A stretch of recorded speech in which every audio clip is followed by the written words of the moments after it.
Programa agora com você. Estamos recebendo o médico Dr. César Câmara. Vai falar pra gente sobre o uso terapêutico da cannabis medicinal. Dr. César é médico e doutor em ciências formado pela USP, membro da Sociedade Inglesa de Médicos Prescritores de Canabinoides Medicinais, professor coordenador da primeira pós-graduação em canabinoides medicinais com o MEC do Brasil, CEO da Biocase Brasil Canabinoides Medicinais, empresa de importação, distribuição e biotecnologia em nanoencapsulamento. Doutor César Câmara, muito obrigado pela sua participação conosco no programa agora. Giovanni, eu que agradeço a coordenação do programa agora, também a você. Vamos falar de um tema que é polêmico ainda, mas quando a gente terminar, provavelmente a gente vai entender que a gente estava entendendo algumas coisas de maneira um pouco enviesada e a gente vai entender que existe um papel importante para o uso dos canabinoides para fins medicinais e que não tem nada a ver com cigarro, com fumo, com uso recreativo. A gente vai conseguir separar essas coisas hoje, viu? Doutor, para a gente poder iniciar em relação ao tema em si, quais são as controvérsias que hoje aí norteiam a questão? Então, eu acho que quando a gente fala de uso da cannabis para fins medicinais, a gente traz muito aquela imagem do tráfico de drogas, do traficante, do uso recreativo, da pessoa fazer as coisas escondidas de forma ilegal, não é? Então eu até prefiro não usar o termo cannabis medicinal, eu prefiro falar o uso terapêutico dos canabinoides medicinais, porque isso traz mais uma visão mais médica, terapêutica, e é o que acontece, por exemplo, com outras situações, né? Se a gente pensar que praticamente todo mundo conhece alguém que já fez uso de Tilex ou de Tramal, né? São remédios mais fortes para tratar dor. Esses medicamentos eles são derivados do ópio. Então eles possuem opioides, são os opioides para fins medicinais. O ópio foi usado para fins recreativos pelo tráfico, né? Destruiu países, nações, foi proibido. Mas existem produtos, medicamentos derivados do ópio, que são os opioides, que a gente faz uso hoje na medicina, né? Para uso terapêutico, para tratar dor, para anestesia, para algumas situações mais importantes em relação aos quadros álgicos.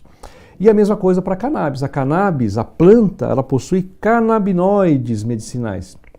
E são esses canabinoides que nós fazemos uso para que uma série de benefícios possam surgir, acontecer, e assim a gente conseguir ajudar milhões de pessoas. Milhões mesmo. Doutor, como é que foi descoberta a cannabis como fonte para tratamento de doenças aí através dos seus componentes? Então, isso passa um pouco pela história da cannabis, né? A cannabis é usada há mais de 5.000 anos, a gente tem descrição, relato já de múmias, né? Com cannabis ao lado, mulheres que tinham câncer de mama, que faziam uso da cannabis. Então, existe um uso ancestral muito conhecido, reconhecido, e foi esse uso ancestral, não é? Esse uso empírico que mostrou para a gente que ela servia para muitas condições. O que aconteceu é que, mais ou menos na década de 1920, a cannabis foi proibida junto com o ópio, né? Houve algumas convenções, e nessas convenções, inclusive um brasileiro participou e sugeriu que a cannabis deveria ser proibida, e ela então foi proibida a partir de então. E esse uso que começou a se disseminar mais no mundo todo, além do uso industrial, né, que já existia, né? Por exemplo, as caravelas que eram para o Brasil, as velas eram feitas do cânhamo, eram feitos da fibra que vinha da cannabis. Os quadros que os artistas pintavam antigamente, né, o canvas, era feito da fibra do cânhamo, da cannabis também. Mas quando o uso terapêutico começou a se disseminar mais, de uma forma um pouco mais científica, né, ele foi proibido. E aí parou tudo. Então, isso voltou um pouquinho na década de 60, com alguns pesquisadores em Israel, no Brasil também, foi muito importante para a disseminação do conhecimento, Estados Unidos. E a partir da década de 90, mais ou menos, ocorreu um boom de estudos científicos. A gente está vivendo um boom de estudos científicos randomizados, ou seja, no padrão mais alto que a gente pode exigir hoje na ciência, né? Estudos duplos cegos, randomizados, com uso de placebos. Então, a parte terapêutica da cannabis ainda está sendo estudada, A gente não entende completamente tudo que ela pode trazer de benefício e de malefício também. Mas, a partir da década de 90, o embasamento científico que a gente tem para o uso terapêutico é muito grande. Não tem mais como dizer que não existe, que não é possível, que não pode ser feito, porque não tem mais como negar. Doutor César, nós vivemos no Brasil, né, uma era efervescente, em todos os sentidos, né? E existe um confronto iminente aí entre a ciência e o que os indivíduos acham e manifestam nas redes sociais, né? Sim. Com relação à questão da cannabis medicinal, né, qual é o nível de entendimento que o brasileiro em geral hoje tem do assunto, inclusive aí levando em consideração todos esses aspectos científicos relatados pelo senhor? Pois é, no Brasil, a gente costuma dizer que o Brasil está mais ou menos 10 ou 15 anos atrás da América do Norte, vamos dizer assim, na parte mais cultural, principalmente relacionada a sistemas polêmicos, né? Mas, nos últimos 5 anos, talvez por conta da grande mídia que aconteceu com a cannabis, né, decorrente das crianças que tinham epilepsia, algumas crianças com epilepsias muito graves estavam fazendo um tratamento com tudo que era possível e mesmo assim mantinham 30, 40, 50 crises de epilepsia em um único dia. E algumas mães notaram que em alguns lugares do mundo essas mesmas famílias que tinham crianças nessa condição faziam uso dos canabinoides medicinais ou da cannabis, do óleo, né, da cannabis, o óleo extra virgem, e essas crianças passavam a ter de 40 a 50 crises em um dia, graves, passavam a ter 1 ou 2 em cada mês, leves. Ou seja, tudo foi feito, não funcionou, elas passavam a usar o óleo, então as crianças paravam de ter convulsão. Então parecia uma coisa mágica até. Mas não era mágica, era a ação da planta atuando nos nossos receptores, fazendo aquilo funcionar, e as crianças paravam então de ter as epilepsias. Então, a minha visão é que hoje a população está muito aberta ao que é científico, aquilo que é terapêutico, aquilo que é para o uso medicinal ou odontológico, não é? E a gente vê uma resistência maior, na verdade, com o profissional de saúde. Alguns médicos, alguns dentistas ainda são muito reticentes em ter um cuidado maior, em olhar, em estudar, em procurar um pouco mais de informação científica sobre o assunto. Quando isso é feito, aí né, parece que o horizonte se abre e a gente tem então plenas condições de entender o funcionamento dos canabinoides da planta no corpo humano. A gente tem um sistema canabinoide, sabia? Nós produzimos canabinoides. A mãe, quando vai organismo produz canabinoides. Exatamente. A mãe, quando amamenta o filho, ela está dando canabidiol para ele no leite. Tem canabidiol, o CBD, né, que talvez seja a molécula mais conhecida, tem no leite materno.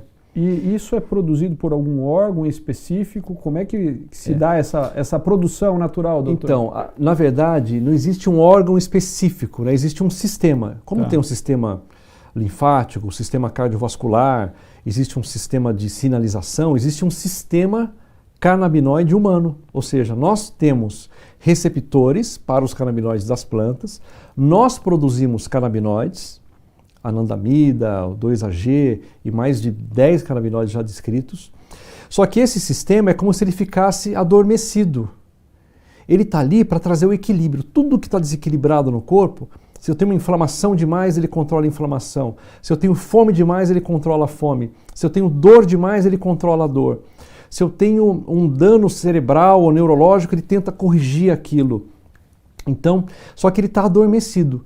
Ele precisa de um estímulo de fora para poder florescer. Então, o nosso sistema endocannabinoide, quando ele interage com os canabinoides da planta, ele floresce.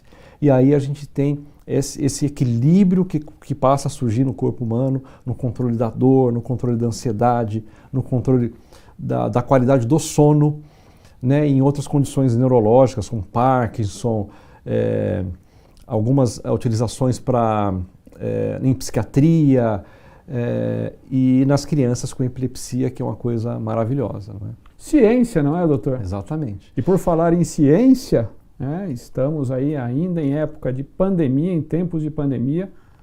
Vacinar-se é muito importante, pois isso é resultado da ciência e estamos aqui, evidentemente, embora sem máscara, a uma distância adequada e tomando todos os cuidados em relação à Covid-19, por preocupação aí com os nossos semelhantes.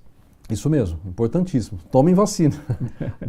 No Brasil parece que tem 20 milhões de pessoas que ainda não acreditam em vacina, não é? Mas precisa tomar vacina, pessoal. Pois vacina é essencial. Por isso, doutor, falar desse tema, né, da cannabis medicinal é extremamente importante também. Doutor, vamos associar a ciência à legislação. O que a gente já tem de fato sobre esse aspecto? Muito bem. No Brasil, o uso dos canabinoides para fins medicinais é permitido. Você precisa de uma receita médica e ter passado em um médico ou em um dentista, mais nada. Se esse produto já estiver nas farmácias, tem muito pouco na farmácia, você vai com a sua receita na farmácia, compra e pode se tratar, fazer o uso terapêutico necessário.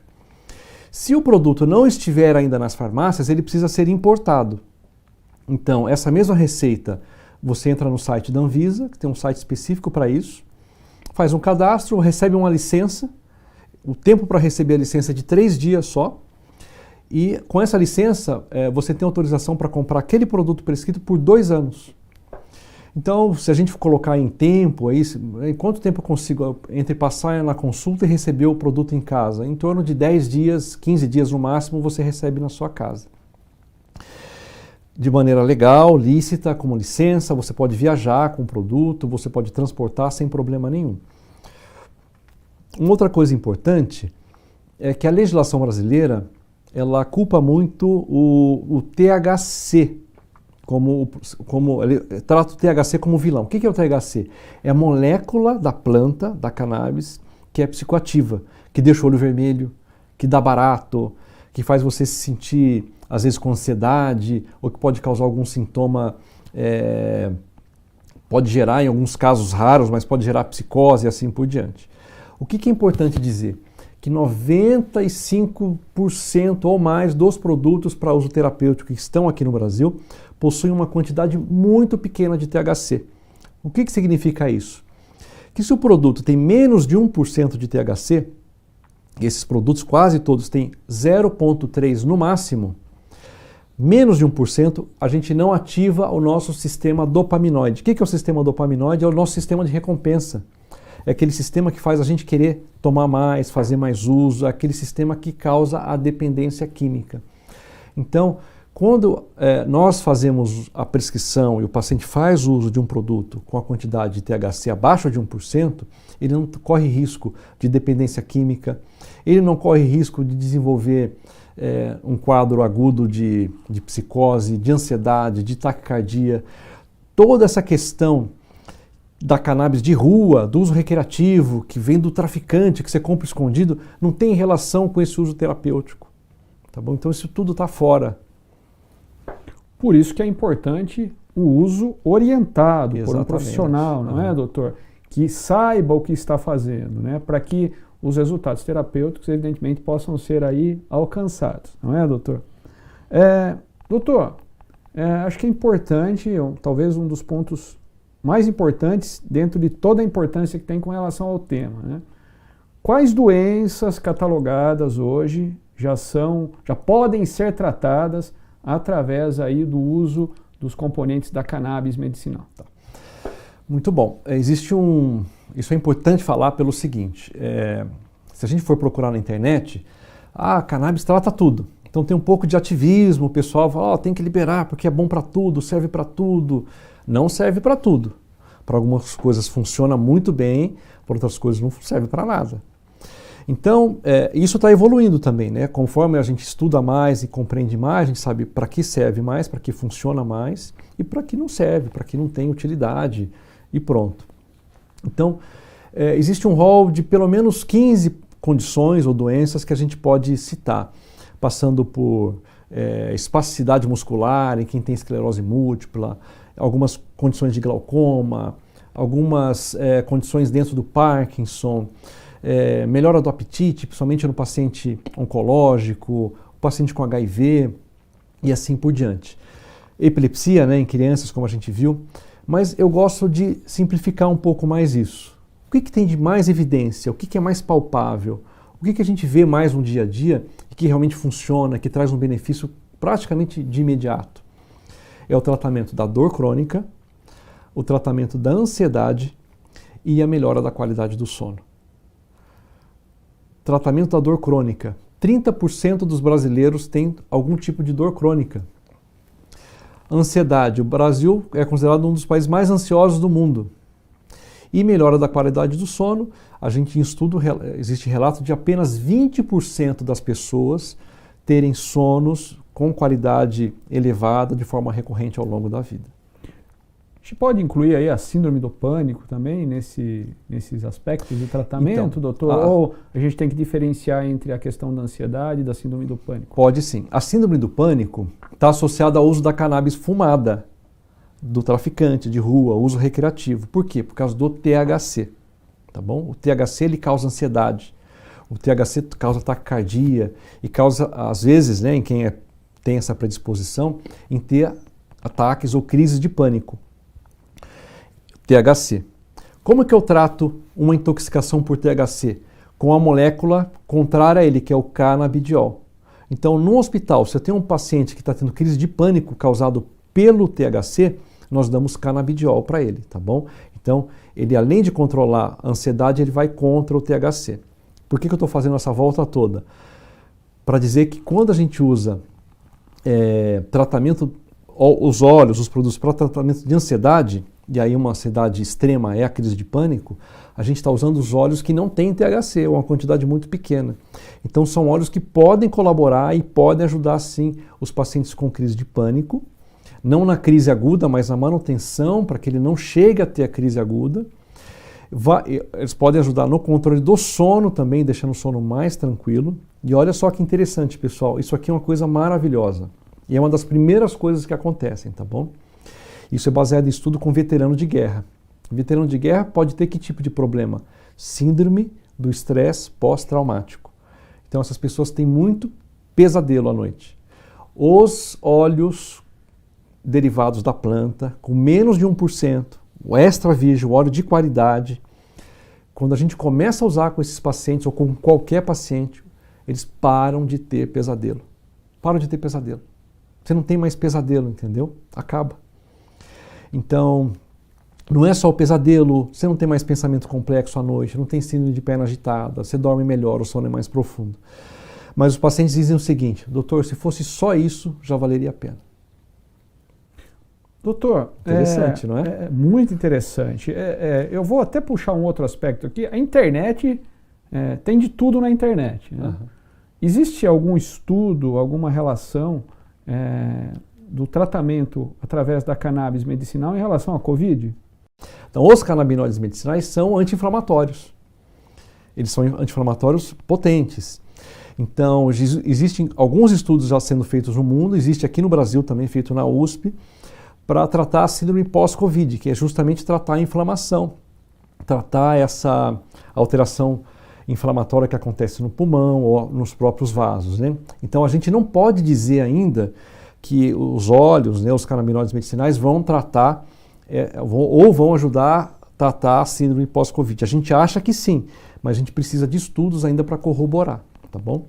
Agora, esse tipo de óleo, menos de 1%, full spectrum ou extra virgem, são óleos muito seguros, entendeu? Então a gente pode testar, pode fazer experimento, feito de maneira ética, passando pelas comissões todas, CONEP, Comissão de Ética Local, feito dentro de um ambiente controlado e assim por diante. Não há problema nenhum, viu?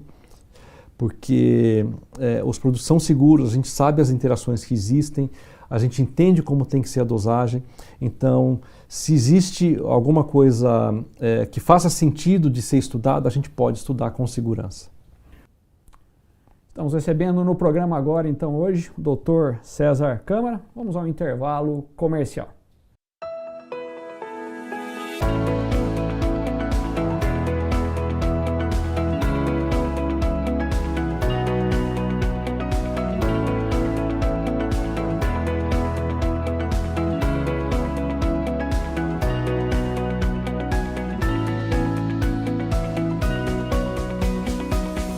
Micai Contabilidade.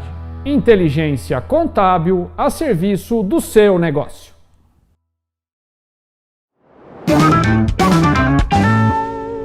O programa agora está de volta com o Dr. César Câmara. Estamos falando sobre cannabis medicinal, uso terapêutico da cannabis medicinal. Doutor, em termos de uma projeção, até com base no que cientificamente hoje já se tem de concreto, onde pode chegar o uso da cannabis medicinal aí, em termos de gerar benefícios para as pessoas? Tá. Bom, a gente já conversou de algumas coisas que já são realidade, não é? De algumas patologias, de algumas doenças. A gente falou muito de dor crônica, ansiedade, sono, Parkinson, epilepsia e assim por diante. Doença de Crohn, doenças inflamatórias intestinais também, retocolite ulcerativa, o nosso segundo cérebro, né, o intestino e assim por diante. Mas o que existe hoje de estudo, que pode ser o futuro também, pode ser uma coisa de um benefício muito grande, é em relação à neuroproteção. Então, existem alguns estudos e algumas evidências relevantes mostrando que, ao contrário do que a gente imagina, né? A cannabis vai fritar o seu cérebro. É o contrário. Os canabinoides medicinais utilizados de maneira correta, eles podem, na verdade, ajudar na neuroplasticidade cerebral. Então, ajudar na recuperação de neurônios ou na recuperação de uma bainha que existe nos neurônios que fazem a transmissão do impulso nervoso ser mais rápida. Então a gente pode usar os canabinoides medicinais para recuperar a cognição de pacientes com Parkinson, recuperar a cognição de pacientes com demência, ajudar na recuperação de traumas crânioencefálicos, né? Ajudar na recuperação do cérebro de pessoas que sofreram AVC e assim por diante. Uma outra linha de estudo que acontece também é a potencialização dos quimioterápicos quando utilizados em associação com os canabinoides medicinais. Então, como é que funciona isso? Um paciente que tem um tumor, um câncer, ele precisa de quimioterapia, mas será que se eu associar os canabinoides eu consigo potencializar o efeito da quimioterapia? Então, isso está sendo estudado. E uma terceira linha de pesquisa, isso realmente é pesquisa, a gente não pode dizer isso que pode ser utilizado na prática clínica, que é o seguinte, a involução ou a destruição de tumores que já surgiram com o uso de canabinoides. Então, existem alguns estudos in vitro, mas a gente sabe que in vitro tudo pode funcionar, não é? E a gente não quer gerar falsas esperanças, mas talvez daqui 5, 6, 7, 8 anos a gente entenda um pouquinho melhor como isso funciona e a gente pode usar alguns canabinoides especificamente para tratar tumores como destruidores, como uma forma de fazer com que essas lesões involuam e desapareçam. Existe aí uma projeção futura, então, bastante interessante com relação a todo esse cenário. Isso Doutor, o que temos hoje de medicamentos? Né? Tá. E quais são as possíveis contraindicações? Bom, medicamento. Quando a gente fala dos óleos, dos produtos, a gente tem que entender, a gente tem que aprender a classificar os produtos, tá bom? Pelo seguinte, o produto que geralmente está na farmácia, os primeiros que já estão aí, a gente já tem produto em farmácia, são produtos da indústria farmacêutica tradicional, então são produtos sintéticos ou produtos muito trabalhados que podem ser patenteados. Esses produtos têm a utilidade deles, são produtos bons também, mas esse produto que está na farmácia hoje, e que é um produto sintético, ele chega a ser 10 vezes menos potente do que um produto natural, por incrível que pareça. Esse produto natural, chamado Full Spectrum, ou extra virgem, a gente pegou a planta, espremeu ela a frio, igual um azeite, saiu aquele azeite puro que não foi trabalhado, não foi manipulado, ele é chamado de óleo Full Spectrum. Esse óleo chega a ser 10 vezes mais potente do que um óleo de farmácia. E chega a ser também 10 vezes mais barato, tá bom? Então, a partir desse óleo Full Spectrum, que tem tudo, eu posso, por exemplo, retirar o THC, o pouquinho de THC que tinha, eu retiro tudo dele. Aí eu tenho um óleo já um pouco mais trabalhado, é um óleo Broad Spectrum. Esse óleo Broad Spectrum, ele tem algumas vantagens de não ter alguns componentes que podem atrapalhar, mas ele perde um pouco da potência. Esse óleo aqui chega a ser 2 a 3 vezes menos potente do que esse extra virgem. Se eu pegar e trabalhar um pouquinho mais esse broad spectrum, trago ele para cá, ele é um isolado, então ele é o canabidiol isolado, só tem o canabidiol, não tem mais nada. Ele chega a ser 4 a 6 vezes menos potente.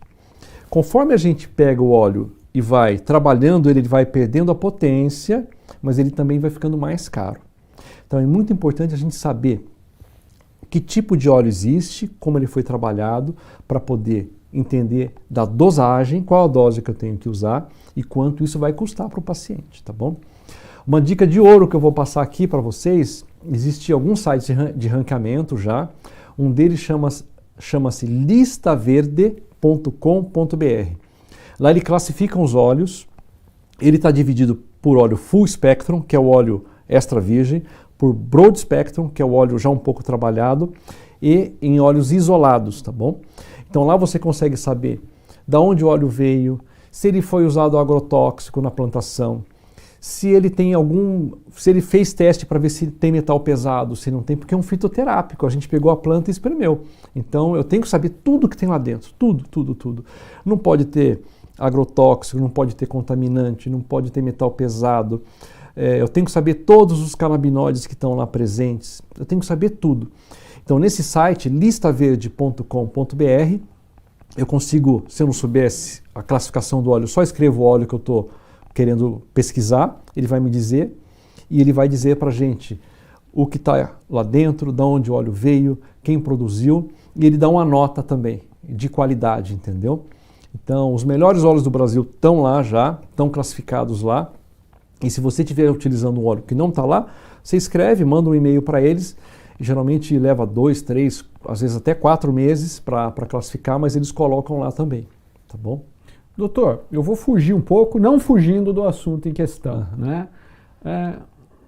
A solução para muitos problemas de saúde, levando em consideração o exemplo aí da cannabis medicinal, né, para uso medicinal, a solução para muitos problemas de saúde pode estar na natureza e a gente está explorando pouco esse aspecto ou não? Ou a gente explora bastante e ainda não se encontraram soluções adequadas? A gente explora muito pouco, viu? A gente explora muito pouco e o pouco que a gente explora, principalmente no Brasil, a gente acabou deixando para estrangeiros também, que levaram muitas das nossas plantas, né, dos nossos animais para fora também, para fazer esse estudo. Muito do que existe hoje de medicamento de farmácia vieram dos animais, vieram das plantas e eu acho que a gente explora muito, muito pouco. Eu não gosto de teorias da conspiração, mas às vezes a gente começa até a acreditar em alguma coisa assim, que existe muita legislação para evitar que a gente faça aquilo que tem que ser feito e a gente acaba deixando isso para outras pessoas de fora, de outros países fazerem. Só dar uma pinceladinha nisso agora, está começando uma revolução agora na parte de psiquiatria, de dependência química, no tratamento da depressão grave, da gravíssima mesmo, no tratamento da ansiedade gravíssima também, que é com o uso de algumas plantas. E isso está acontecendo no mundo todo e está começando a surgir no Brasil também, tá bom? Uma dessas substâncias é a psilocibina, é uma substância que está presente nos cogumelos. E a gente não está estudando, não está vendo isso, quanto que no Canadá, nos Estados Unidos, a gente vê a indústria já fazendo abertura fazendo IPO, né, captando milhões ou quase bilhões de dólares para estudar isso e para fazer para uma coisa que não é ilegal no Brasil, que está nas pastagens, crescendo e que a gente não utiliza, não estuda e não vai adiante com isso. E talvez tudo já nos esteja oferecido, né? Basta Exatamente. ampliar os horizontes de pesquisa. Ampliar, padronizar, Exato. Entender dosagem, como prescrever e como utilizar. Então, a natureza provém, mas a gente tem que entender um pouquinho melhor, porque a gente sabe também que a diferença entre o remédio e o veneno é a dosagem. Bem próximo. Então, não é só a dosagem, né? É a dosagem e a forma como a gente faz isso, né? Para que serve, para que não serve, e o que é terapêutico, o que é mais um desejo que fosse terapêutico, mas na verdade não é, e assim a gente aplicar de maneira segura também nos seres humanos ou até nos animais também. Doutor, o brasileiro por si só, o senhor pode até corrigir essa questão que eu vou colocar, ele por si só se automedica, tá? Quais são as questões que precisam ser levadas em conta em relação à interação medicamentosa? Então, a interação medicamentosa, a gente é uma coisa que a gente fala muito nos cursos, os médicos querem saber muito isso também. Porque se você entra na internet tem um monte de produtos, de remédio, o pessoal não sabe que existe esse site Lista Verde que você pode consultar as coisas. Então o médico fica perdido também, e o paciente também. E uma questão que é muito relevante para o médico, principalmente, é em relação às interações medicamentosas, tá? Então, os canabinoides, eles se ligam muito a proteínas que a gente tem dentro do corpo. Então, todo medicamento que tem uma alta taxa de ligação a proteínas também, eles podem sofrer uma interação medicamentosa relevante clinicamente. Então, se a gente pegar alguns medicamentos que têm alta ligação a proteínas, a gente pode pegar uma lista aí de 10 produtos, tá bom? Agora, dos 10 produtos, o único que tem relevância clinicamente, que a gente tem que ser proativo, que não pode deixar, que tem que ir atrás, é a interação dos canabinoides com a varfarina ou com os anticoagulantes. O remédio para afinar o sangue, tá? Não é o AS, tá? São os remédios mais fortes, os mais potentes mesmo.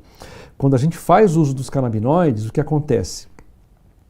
Eles vão para a proteína, e essa proteína que estava prendendo a molécula da varfarina, não deixa mais ela se ligar, então ela fica numa quantidade maior solta pelo sangue, e ela pode interagir com os tecidos e o paciente pode ter sangramentos, entendeu? Então a gente tem que reduzir as doses conforme a gente vai estudando a coagulação do paciente. Tirando isso, as outras interações, remédio para tireoide, alguns medicamentos que têm metabolização hepática, a gente pode ir reduzindo ou ajustando a dose ao longo das semanas ou até dos meses, tá bom? Então, o que a gente pode dizer em relação a isso? As interações existem, como existe qualquer outro tipo de produto, mas são interações que, tirando os anticoagulantes, são interações seguras que a gente tem tempo para ajustar ao longo das semanas. Doutor, procedimento legal para aquisição do medicamento, ok? E custo do tratamento. Tá.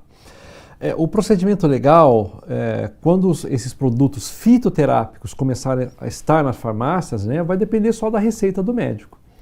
Os produtos não estão ainda, né, ou não tem quantidade, ou só tem produtos da indústria farmacêutica tradicional, que não são fitoterápicos como esses produtos que a gente está conversando aqui, Full Spectrum, Broad Spectrum, isolado, extra virgem, veio da planta, listaverde.com.br, você pesquisa, esses produtos são fitoterápicos. Esses produtos demandam uma licença que a Anvisa fornece. Então o paciente tem que, munido da receita médica, ele vai até o site da Anvisa, escreve lá canabidiol, aparece o site, e ele preenche os dados direitinho, em 3 dias, 4 dias sai a licença. Se o paciente não quiser fazer isso, ele vai no site da biocasebrasil.com,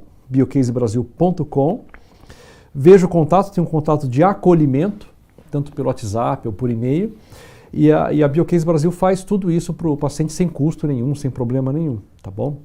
Em 3 dias sai a licença, o pessoal do acolhimento, que são enfermeiras mesmo, ligam para o paciente, informam, tudo direitinho.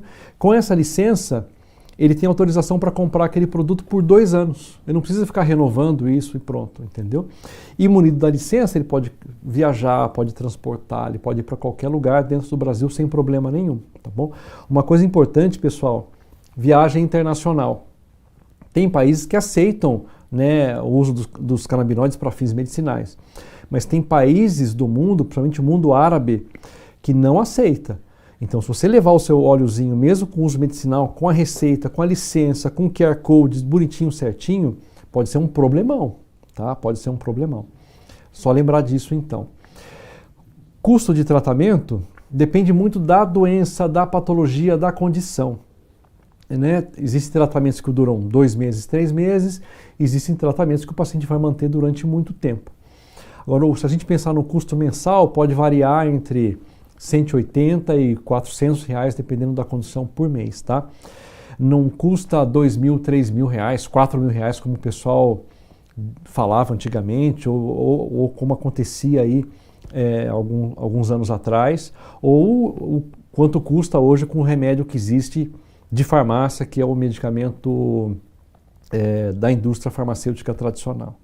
Doutor, os medicamentos à base aí, né, da cannabis, eles são entregues pelo poder público? Ou ainda não? A gente ainda tem uma barreira nesse ainda sentido? não, viu? Ainda não são entregues. Existe uma barreira, ele não faz parte do rol de medicamentos do SUS. Houve uma tentativa ano passado, mas foi uma tentativa meio estranha, uma única empresa que tentou fazer uma coisa meio diferente, que não deu certo, ainda bem, talvez, ou não. Mas quem tem plano de saúde tem direito. Já ocorreram algumas decisões, tem uma decisão do Supremo Tribunal, inclusive, que o plano de saúde tem que fornecer os tratamentos com os canabinoides medicinais para os pacientes que têm receita, que têm autorização da Anvisa. Então isso pode acontecer também. E às vezes acontece alguma judicialização com o município, com o estado, que também acontece e precisa, né? Mas é o que eu disse, o plano cobre, ok, e o tratamento não é uma coisa tão cara. Se a gente fizer da maneira correta, se fizer direitinho, seguindo a recomendação de um médico prescritor que foi treinado, que foi dedicado a isso, ou de um dentista, não é? O dentista trata muito dor da articulação temporomandibular, bruxismo, as dores do trigêmeo. O dentista que foi treinado, que foi capacitado para isso, ele vai conseguir fazer um tratamento bem feito, com resultado, e que não vai custar tão caro. Doutor, estamos chegando ao final desse nosso bate-papo. Tenho duas perguntas para a gente poder finalizar, ok? Uso indiscriminado. Qual a mensagem que o senhor poderia deixar em relação a essa questão? E uma associação já em relação a essa questão do uso indiscriminado é o confronto que existe natural hoje, né, entre a ciência, efetivamente, e entre o que as pessoas acham. Fazendo uma junção aí de todos esses pontos, né, o que o senhor poderia nos dizer? Então, eu acho que o tema da cannabis medicinal ele é extremamente complexo, não é? A gente está falando aqui de um pedacinho, que é o uso terapêutico, o uso medicinal dos canabinoides medicinais. Mas existe uma questão, talvez, social, uma questão econômica importante, uma questão agrícola, existe uma questão de reparação social, não é? Existe uma discussão que passa pela criminalização ou descriminalização das drogas. Existe uma questão cultural também, né? A gente não vai conseguir colocar a goela abaixo da população com um decreto, pronto, agora todo mundo pode fazer o uso de como quiser e assim por diante. A gente tem que respeitar o tempo das pessoas também. O uso indiscriminado, ele pode, né, a frase pode trazer uma mistura de várias coisas, né? A gente pode estar falando do uso recreativo, do pessoal que tenta fazer plantio em casa, das associações de pacientes também, que às vezes não tem tanta tecnologia para fazer uma extração do óleo bem feita. A gente pode falar do paciente que não segue a recomendação médica. Então, eu separaria os temas e diria o seguinte: se existir a necessidade ou a possibilidade do uso terapêutico por alguma condição médica ou odontológica, ela pode e deve ser feita. E pode e deve ser feita com alguém que foi capacitado, treinado para isso. Já tem bastante profissional capacitado, treinado para fazer, porque os produtos são seguros, eles estão disponíveis, não são caros como se achava antigamente, e existe um benefício comprovado muito importante. Mas o benefício vai surgir se essas condições forem contempladas, né? Se eu vou comprar um óleozinho dali, eu vou colocar tantas gotas porque alguém falou que fez desse jeito e funcionou, não vai funcionar. A maneira de entrega, a maneira de encontro da dosagem específica para resolver um sintoma, um problema, é individualizada e depende do tipo de óleo, se ele é extra virgem, se ele foi trabalhado, se ele não foi, da interação medicamentosa que pode existir. Então, se a gente levar tudo isso em consideração, um médico capacitado, a capacitação não é complicada, é simples de ser feita, e um paciente que siga as recomendações desse profissional, ele tem tudo para dar certo, para funcionar bem, e ele não ter nenhum efeito adverso relevante e ficar bem com melhora da qualidade de vida. Muito bem. Dr. César Câmara, muito obrigado pela sua participação aqui conosco no programa agora. Eu que agradeço. Programa agora, informação e conhecimento para vocês. Até a próxima.